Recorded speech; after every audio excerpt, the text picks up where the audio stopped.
नमस्कार, मैं अंजना और आप देख रहे हैं राजधानी न्यूज। आइए रुक करते हैं आज की बड़ी खबर पर। अमित शाह का बड़ा प्लान, यमुना सफाई का मिशन 2028। दिल्ली की यमुना नदी को नाले जैसी स्थिति से निकालकर एक स्वच्छ और प्रवाहमान नदी में बदलने के लिए केंद्र सरकार ने बड़ी पहल की है।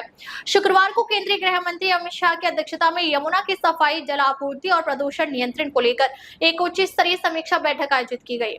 इस बैठक में कई जरूरी फैसले लिए गए जो आने वाले वर्षों में दिल्ली की जल स्थितियों को बदल सकते हैं। बैठक में कौन कौन शामिल रहा?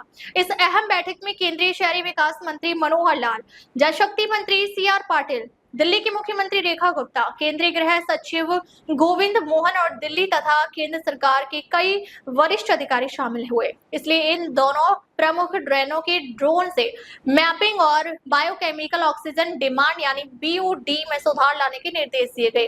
गृह मंत्री ने कहा कि इन ड्रेनों पर उन्नत सीवेज ट्रीटमेंट प्लांट यानी STP लगाए जाएंगे ताकि गंदा पानी यमुना में ना जाए। STP क्षमता 2028 तक दोगुनी होगी।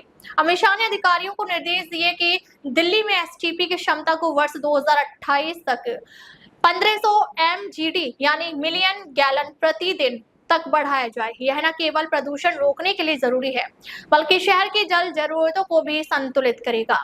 उन्होंने कहा कि इसमें हरियाणा और उत्तर प्रदेश सरकारों को भी बराबर की जिम्मेदारी निभानी होगी क्योंकि यमुना में मिल रहा जल सिर्फ दिल्ली से नहीं बल्कि इन राज्यों से भी आता है। हर घर में पानी की सप्लाई पर सर्वे।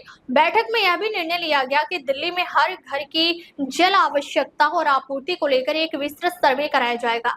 इसका उद्देश्य यह जानना है कि कहां पर पानी की सप्लाई की कमी है और किस क्षेत्र में कितना पानी चाहिए। मानसून के जल का संरक्षण जरूरी।